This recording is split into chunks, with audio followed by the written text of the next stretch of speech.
Hello friends, कैसे हैं आप सभी। स्वागत है आप सभी का आपके अपने YouTube channel study vlog with Shivendra पर। आज फिर एक नए लीगल जॉब नोटिफिकेशन के साथ आपके सामने इस वीडियो में, तो आखिर तक हमारे साथ बने रहिएगा। आज का जो हमारा नोटिफिकेशन है वो बिहार लोक सेवा आयोग के द्वारा जो एकीकृत 72वीं संयुक्त प्रारंभिक प्रतियोगिता परीक्षा के अंतर्गत नोटिफिकेशन इशू किया गया है और इसमें खासकर महिलाओं के लिए अपॉर्चुनिटी है। यहाँ पर ऐसा नहीं है, जैसा आप देख पा रहे हैं अलग अलग सेवाओं संवर्गों के लिए यहाँ पर वैकेंसीज़ हैं, रिजर्व हैं, और लेकिन यहाँ लीगल पद में जो है केवल महिलाओं के लिए। मैं पहले भी आप लोगों से एक बात कहती हूँ कि ये जो वीडियोस होती हैं इनको आप अपने फ्रेंड्स में, रिलेटिव्स में शेयर करें, ताकि जो विकेरियस अलग अलग डिपार्टमेंट के अंदर वैकेंसी आती है वहाँ पर हो सकता है कि उनके पास वो क्वालिफिकेशन हो जो अदर डिपार्टमेंट के लिए क्वालिफिकेशन पूछी गई है, तो उनके लिए भी एक सुनहरा अवसर यहाँ पर बन सकता है। तो यहाँ पर देखते हैं कि मोस्टली, क्योंकि जैसे आप देख रहे हैं अलग अलग डिपार्टमेंट के अंतर्गत काफ़ी वैकेंसीज यहाँ पर निकली हुई हैं। तो हमारा मेन यहाँ पर पर्पस क्या है कि जो है लीगल फील्ड के अंदर, तो यहाँ पर अगर आप देखेंगे कि जो ये वाला कॉलम है आपका नीचे वाला जो दिया हुआ है ये है यहाँ पर अनुमंडल संरक्षण पदाधिकारी समाज कल्याण विभाग, केवल महिलाओं के लिए सिंपल इन्होंने खोल दिया है। और यहाँ पर ये पोस्ट है, ये लेवल 9 के अकॉर्डिंग होगा और ये इस तरीके से पूरा का पूरा कैटेगरी वाइज दिया हुआ है, सारा का सारा खोल कर इन्होंने 101 यहाँ पर जो वैकेंसीज़ हैं। और यहाँ क्योंकि ये है ऊपर ही इन्होंने सारा कर दिया कि अनरिजर्व के लिए, EWS के लिए, SC के लिए, ST के लिए, इस तरीके से यहाँ पर पूरा का पूरा रिजर्व यहाँ पर की गई है। वैकेंसीज बहुत अच्छी खासी हैं, 101 है। और उसके बाद आगे आते हैं हम यहाँ पर अलग अलग चीज़ों के लिए कि कैसे कैसे यहाँ पर दिया हुआ है। अब हमें जो यहाँ पर देखना है हमारा है अनुमंडल संरक्षण पदाधिकारी की वैकेंसीज। तो यहाँ पर किसी भी मान्यता प्राप्त विश्वविद्यालय से मनोविज्ञान अथवा विधि में से एक विषय से स्नातक डिग्री होना ज़रूरी है एवं वैकल्पिक विषय, यानी कि या तो आपके पास मनोविज्ञान से हो या फिर आपके पास लॉ की डिग्री हो। ठीक है, जो इनमें से अगर कोई भी आपके पास होगी तो आप इसमें जो है फॉर्म फिल कर सकते हैं। ये भी बात याद रखनी है, मनोविज्ञान या फिर विधि में से कोई भी एक विषय आपके पास है तो इस फॉर्म को फिल आप लोग कर सकते हैं। वैसे भी अब आप लोग समझ सकते हैं, वो भी खासकर महिलाओं के लिए लीगल फील्ड के अंदर इतनी अच्छी खासी वैकेंसीज की अपॉर्चुनिटी नहीं मिलती है, बहुत ही ज़्यादा रेयर मिलती है। यहाँ पर भाई आप जिस भी कैटेगरी से बिलोंग करते हो, अपनी कैटेगरी का आपको यहाँ जो है प्रमाण पत्र बनाना है। आगे कहने की जैसे कि आरक्षण का दावा करने वाली जो विवाहित महिलाएं हैं उनका जातीय क्रीमी लेयर रहित प्रमाण पत्र उनके पिता के नाम एवं पते से निर्गत होना चाहिए, न कि उनके पति के नाम से। ये बात याद रखिए, अगर आप विवाहित भी हैं तो भी आपका जो जाति प्रमाण, जो क्रीमी लेयर आप जो जाति प्रमाण पत्र आप बनवाएंगे, ठीक है, उसके लिए आपके पिता के नाम से होगा, पति के नाम से नहीं होगा। इन्होंने यहाँ पर स्पष्ट कर दिया गया, ध्यान से देखिएगा। अगर आपने गलत बनवा लिया तो फिर आपका जो है वो मान्य नहीं किया जाएगा। ये यहाँ जो है अलग अलग चीज़ें दी हुई, आरक्षण कोटि निम्नवत है। ओके, स्टेप बाय स्टेप हम उन्हीं चीज़ों को देखने वाले हैं जो हमारे लिए यहाँ पर बहुत ज़्यादा महत्वपूर्ण होंगी। नीचे आ रहे हैं, ये फॉर्म फिल करने का पूरा तरीका दे रखा है, किस तरीके से आप अपना फॉर्म फिल कर सकते हैं। ये एज यहाँ पर दी हुई है, उम्र सीमा दिनांक 1/8/2026 से यहाँ पर काउंट कर रहे हैं को न्यूनतम उम्र सेवावार 20 वर्ष, 21 वर्ष, 22 वर्ष एवं अधिकतम अनारक्षित पुरुष 37 वर्ष, अनारक्षित महिला। इस तरीके से उन्होंने यहाँ पर पूरा का पूरा क्लैरिफिकेशन किया हुआ है। आप किस कैटेगरी से यहाँ पर इस चीज़ को एक बार देख सकते हैं।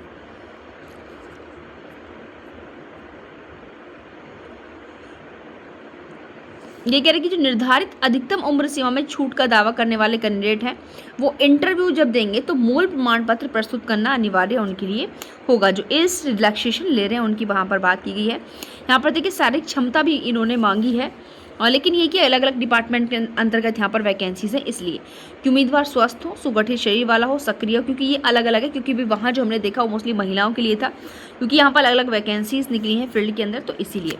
शुल्क कितना होगा, तो सामान्य प्रशासन विभाग बिहार के संकल्प संख्या इन सब के अकॉर्डिंग जो है प्रत्येक अभ्यर्थी को अलग अलग प्रत्येक परीक्षा, ठीक है, यानी कि अलग अलग देना होगा सभी के लिए, यानी कि आपकी CCE है, बाल विकास परियोजना प्राधिकारी, FAO, अनुमंडल संरक्षण अधिकारी। तो हमारा जो है वो अनुमंडल संरक्षण अधिकारी के लिए है।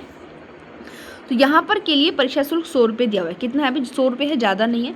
वैसे अभ्यर्थी जिनके द्वारा ऑनलाइन आवेदन में पहचान पत्र के रूप में आधार संख्या अंकित अगर नहीं किया गया है तो उन्हें बायोमेट्रिक फ़ी के रूप में प्रत्येक परीक्षा ठीक है, मैं 200 रुपये का भुगतान करना होगा, ये भी बात याद रखिए। अब यहाँ पर है भाई परीक्षा की सबसे महत्वपूर्ण चीज़ है, इसकी भी तो तैयारी करनी है, तभी तो सिलेक्शन होगा ना। तो यहाँ पर सबसे पहले प्री परीक्षा होगी भाग 1। प्रारंभिक प्रतियोगिता परीक्षा सामान्य अध्ययन विषय की होगी, मतलब जीएस के प्रश्न आएंगे, एमसीक्यू टाइप आएंगे, 2 घंटे का टाइम होगा, 150 आपके प्रश्न होंगे और प्रश्नवार बहुविकल्पीय प्रश्नों में से प्रश्नवार किसी एक उत्तर का चयन हमको करना है। मतलब ये याद रखें कि ये पहला जो पेपर होगा प्री का, इसमें जीएस के प्रश्न आएंगे, एमसीक्यू टाइप हैं और आपके 2 घंटे का टाइम है, 150 आपके अंक है, मतलब मार्क्स हैं। यहाँ पर 5 विकल्प आएंगे, ये बात भी आप याद रखना। ए बी सी डी तो बिल्कुल आपके जो क्वेश्चन है उनके अकॉर्डिंग आएंगे, में से एक विकल्प का चयन कर उत्तर पत्रक में अंकित करना है। यदि अभ्यर्थी प्रश्न का उत्तर नहीं देना चाहता तो विकल्प ई का चयन करना अनिवार्य है।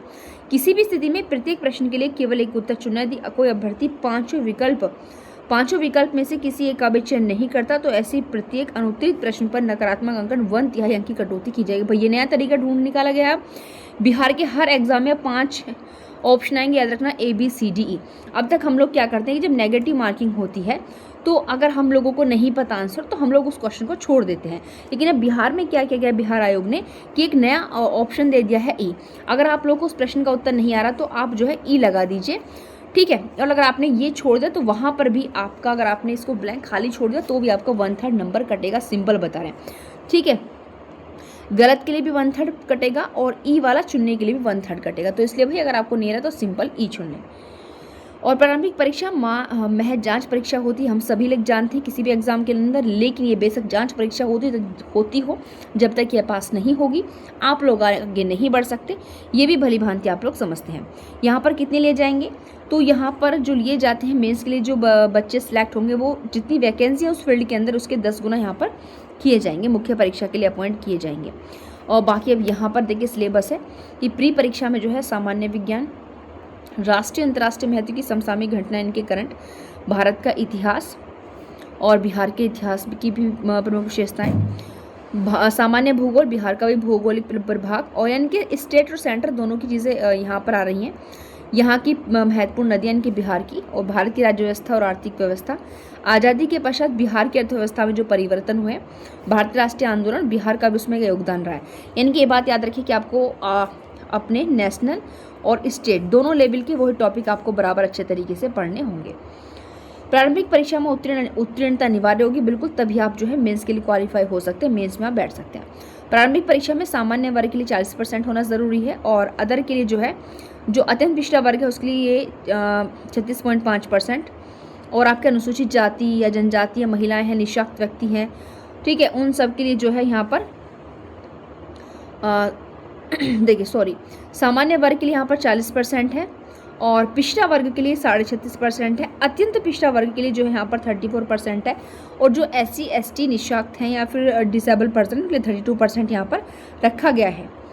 और अगर इतना नहीं लाए तो आप प्रतियोगी परीक्षा से बाहर हो जाएंगे। अगर आपने प्री परीक्षा पास कर ली तो फिर आप मेंस दे पाएंगे, दूसरा भाग है। और यहाँ 72वीं संयुक्त प्रतियोगिता परीक्षा की बात कर रहे हैं।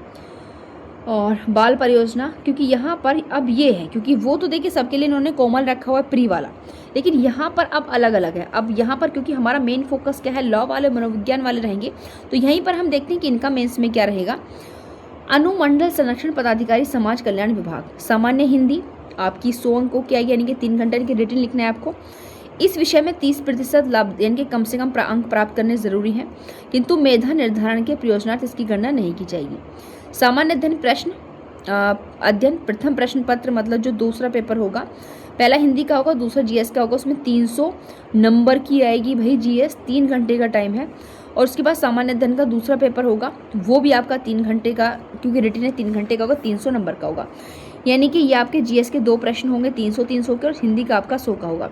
अब एक निम्नलिखित ऐच्छिक विषय में से एक विषय का चयन करना होगा जो 300 अंक विषय निष्ठ आधारित एवं परीक्षा अवधि 3 घंटा का होगा। राज्य सरकार द्वारा निर्धारित न्यूनतम प्राप्तांक प्राप्त करना अनिवार्य होगा। मेधा निर्धारण के प्रयोजनार्थ इसकी गणना की जाएगी। और यहाँ पर जो है मनोविज्ञान के लिए कितना डिसाइड कर रहे हैं, 53, और लॉ के लिए आपका 54 है, ठीक है।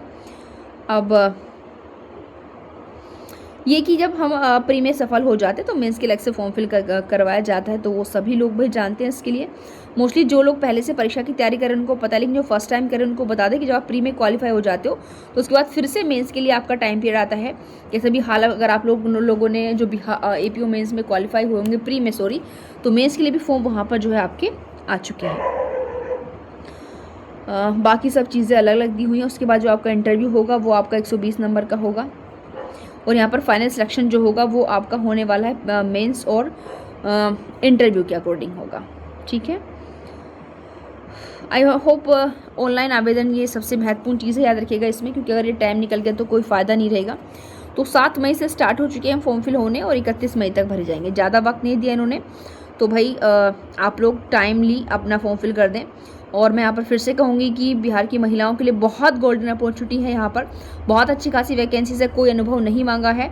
और आप लोग अपना समय ना गवा करके, सिलेबस बहुत ज़्यादा नहीं है, बहुत सिंपल सिलेबस है, उसके अकॉर्डिंग आप अपनी एक बेहतरीन तैयारी कर दीजिए। वैसे तो अगर मैं बात करूँ, देखिए, क्योंकि तैयारी कभी भी कंप्लीट नहीं होती, ये बात हम अच्छी तरीके से जानते हैं, क्योंकि सिलेबस इतना है कि हम उसको उस तरीके से नहीं पढ़ सकते हैं, इसलिए बाकी अलग अलग उसके लिए यहाँ पर दिया हुआ है। तो भाई आज के लिए इतना ही, मिलते हैं नेक्स्ट वीडियो में। Thank you, bye bye.